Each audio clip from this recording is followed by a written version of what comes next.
Hai semuanya, kembali lagi bersama gua di Ayel Story. Kali ini Ayel Story mau nyeritain kisah horor lagi nih guys, yang berjudul Rumah Peninggalan Kakek. Cerita kali ini berkisah tentang seorang gadis yang bernama Dita, yang setelah lulus dari SMP di suatu sekolahan di Jakarta. Dita ini disuruh pindah ke rumah peninggalan kakeknya di daerah Jawa Timur nih.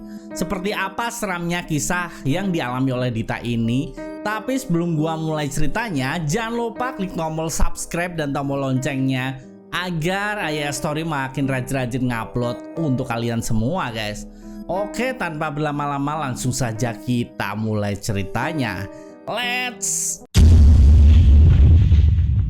Pengalaman horor Dita kali ini dimulai setelah Dita lulus dari SMP dari sebuah sekolahan di Jakarta. Saat itu Dita ingin sekali melanjutkan SMA-nya di Jakarta lagi guys.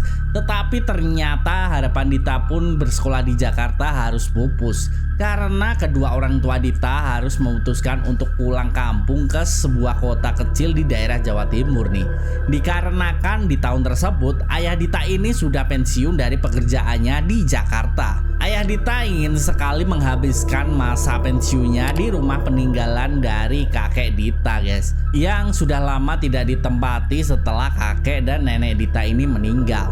Di rumah kakek Dita tersebut, ibu Dita ingin sekali berjualan warteg kecil-kecilan, karena memang ibunya Dita ini hobi memasak dan masakannya pun enak. Ibu Dita dulunya ingin sekali membuat warung makan di Jakarta. Akan tetapi biaya sewa warung di Jakarta ini sangatlah mahal banget guys.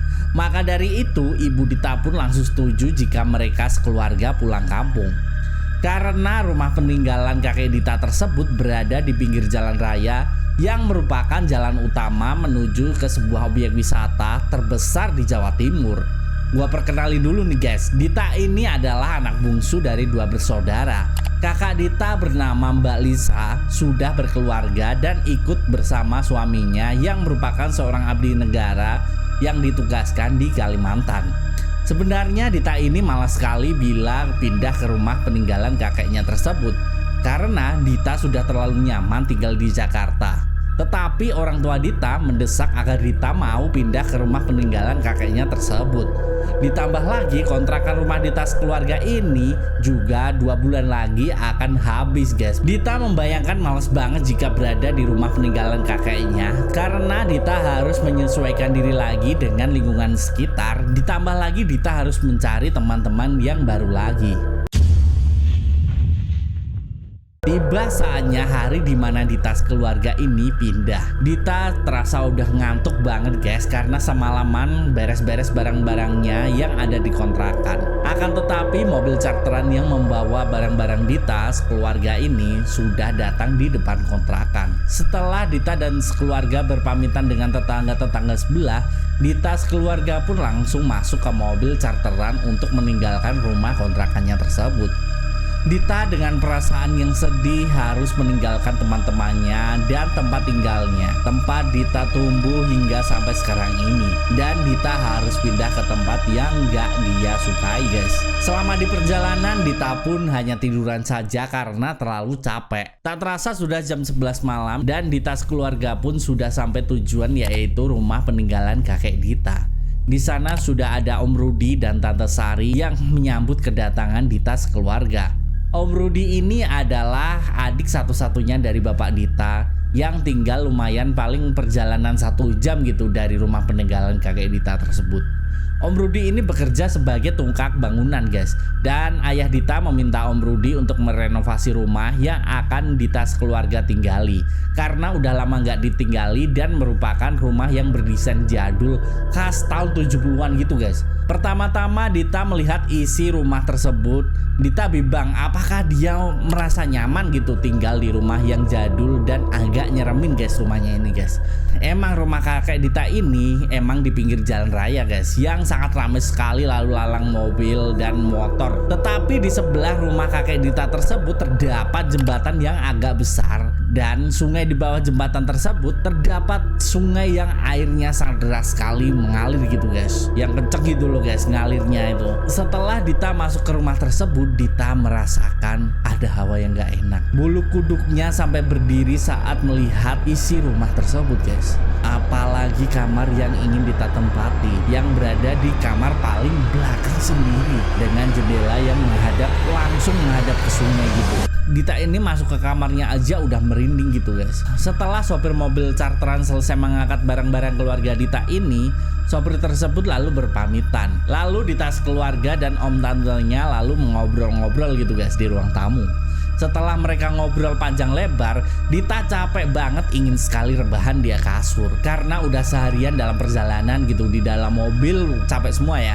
Dita sebenarnya takut sekali jika tidur sendiri dengan kamar yang agak nyeremin gitu guys bila masuk ke dalamnya. Tetapi ibu Dita disuruh nemenin Dita tidur aja, ibu Dita malah nggak mau dan ingin ngobrol-ngobrol dulu dengan om tatanya gitu. Ibu Dita bilang, nanti Dita aku susul katanya.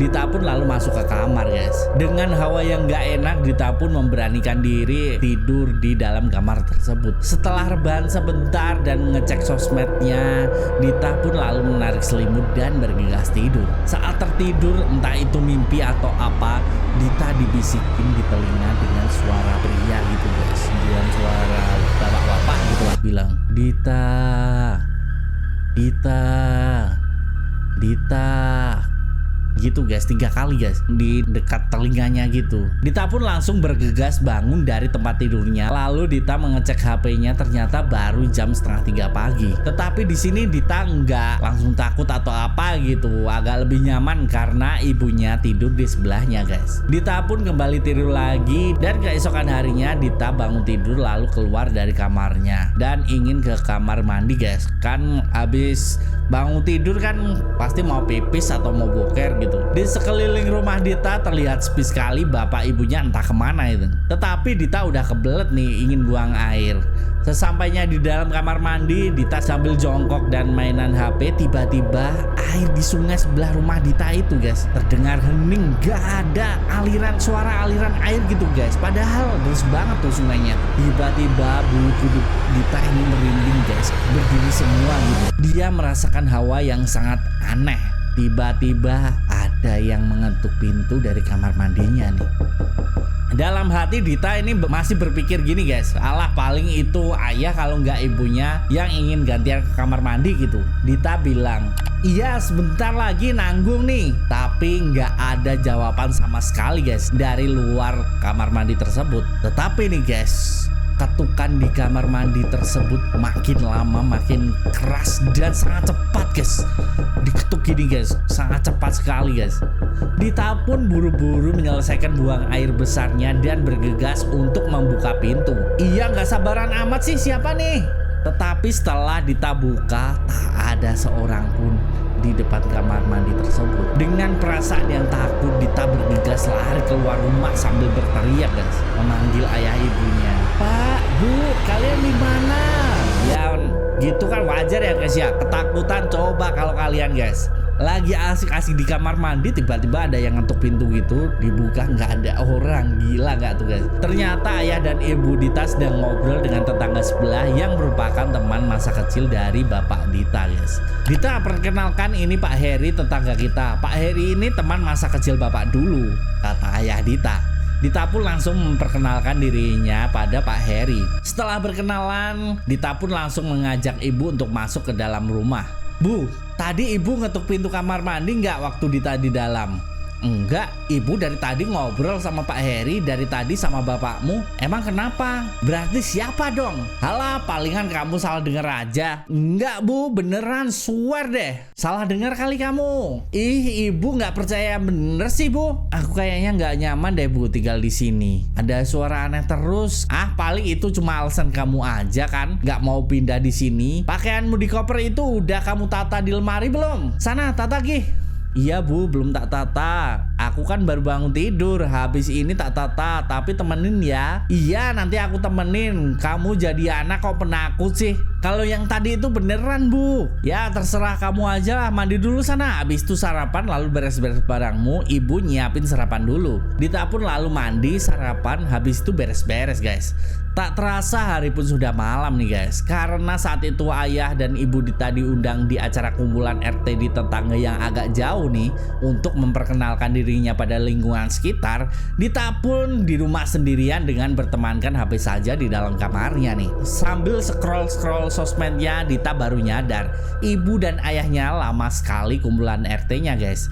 Ibunya udah WA nggak dibuka-buka. Dita ini melirik ke arah kaca jendelanya yang kordennya belum Dita tutup nih. Padahal jendelanya itu mengarah ke sungai guys. Dan di sungai itu terlihat gelap sekali guys. Di luar jendela Dita ini nggak sengaja melihat sesosok bayangan putih yang lalu lalang di luar rumahnya gitu guys. Dita pun memberanikan diri untuk menutup gorden di kamarnya tersebut dengan mata yang setengah terbuka guys. Karena Dita penasaran nih ada apa di luar jendela. Dita melihat dari dalam kaca jendelanya guys. Dita kaget melihat ada sesosok pria dengan kepala doang tanpa badan guys, dengan mata yang melotot dan mengeluarkan darah gitu guys. Dita pun langsung pingsan dan tak sadarkan diri. Ya wajar aja guys kalau lo tiba-tiba dikagetin di jendela kamar lo guys. Tiba-tiba ada sesosok kepala doang dengan wajah melotot dan mulut menganga mengeluarkan darah gitu guys. Tiba-tiba Dita pun sudah terbangun. Ternyata hari udah jam 1 siang. Di sebelah Dita tidur sudah ada ibunya yang menunggui Dita. Dita lalu bertanya pada ibunya guys, kenapa aku Bu? Tadi malam kamu pingsan nak. Kenapa kok bisa pingsan? Gak apa-apa Bu, mungkin aku kecapean saja. Ya udah kamu istirahat dulu ya. Ibu keluar sebentar. Jangan Bu, ibu di sini aja nemenin aku. Emang kenapa kamu kok tiba-tiba jadi penakut gitu? Aku takut Bu di sini sendirian. Kenapa? Cerita deh sama ibu. Bu, aku tadi malam melihat kepala tanpa badan di jendela Bu. Dengan tidak percaya ibu Dita pun bilang, ah kamu tuh kebanyakan nonton YouTube horor pasti. Enggak Bu, beneran. Nanti ibu temenin aku ya. Iya nanti ibu temenin tidur deh. Di malam harinya Dita ditemenin tidur oleh ibunya. Dita dan ibunya pun cerita panjang lebar di kamar. Tak terasa hari sudah jam 11 malam nih. Dita pun mengantuk sekali. Perlahan-lahan Dita memejamkan matanya dan Dita pun mulai tertidur lalap nih. Tapi tiba-tiba Dita terbangun dalam tidurnya lagi nih guys. Tahu nggak apa yang Dita lihat di hadapannya? Ada sesosok kepala tanpa tubuh yang kemarin dilihat Dita lagi guys. Sosok tersebut berada tepat di hadapan Dita saat Dita membuka matanya. Lalu Dita pun berteriak histeris guys. Ada apa sih malam-malam gini teriak-teriak? Ini Bu, ada setan kepalanya doang Bu. Mana? Nggak ada apa-apa kok. Beneran Bu, aku takut Bu tidur di sini. Ya udah ayo kita ke kamar ibu aja biar bapakmu yang tidur di sini. Dan Dita pun pindah tidur di kamar ibu bersama ibu dan bapaknya tukeran tidur di kamar Dita guys. Keesokan harinya Dita penasaran bertanya pada Pak Heri. Kebetulan Pak Heri lagi di luar rumah tuh. Pak Heri, ada apa Dita? Pak, emangnya di rumahku tuh angker ya? Emang Dita ngelihat apa? Aku ngelihat ada hantu kepalanya doang Pak, tanpa tubuh Pak. Aku takut banget. Apa emang angker ya Pak rumahku? Enggak kok, rumah kamu tuh nggak ada apa-apanya, nggak angker. Ada apa sih? Kok kelihatannya seru banget ngobrolnya? Kata ayahku sambil menghampiri aku dan Pak Heri. Ini Mas, tadi Dita nanya apa rumahnya ada hantunya atau tidak. Oh alah Dita, nggak usah aneh-aneh deh. Kebanyakan nonton film horor kamu. Dita pun hanya terdiam lalu balik ke rumah lagi. Tapi Dita melihat dari dalam rumah Bapak sama Pak Heri ngobrolnya serius amat gitu guys. Setelah lama ngobrol dengan Pak Heri, Bapak pun langsung masuk ke rumah dan langsung ngobrol dengan ibu di ruang tamu. Sementara Dita lagi di kamar ayah sambil tiduran, sambil scroll-scroll sosmednya, sambil nguping percakapan ayah dan ibunya tersebut. Ternyata dari percakapan ibu dan ayah yang Dita dengar, sebetulnya sungai yang berada di sebelah rumahnya itu pernah dibuat untuk membuang korban mutilasi guys. yang bagian dari kepalanya saja yang belum ditemukan sampai saat ini. Makanya mungkin arwah korban mutilasi tersebut masih belum tenang dan mengganggu rumah-rumah warga sekitar. Dulunya karena rumah ini kosong, rumah Pak Heri yang menjadi sasaran empuk oleh makhluk kepala tanpa tubuh tersebut, yang membuat anak Pak Heri jadi nangis terus panjang hari karena diganggu oleh makhluk tersebut nih guys. Tetapi setelah dibacain doa-doa oleh Ustadz Ahmad, akhirnya makhluk tersebut tidak lagi mengganggu rumah Pak Heri. Ayah Dita ini disuruh oleh Pak Heri untuk mengundang Ustadz Ahmad untuk membacakan doa-doa agar rumahnya nggak diganggu oleh hantu tersebut guys.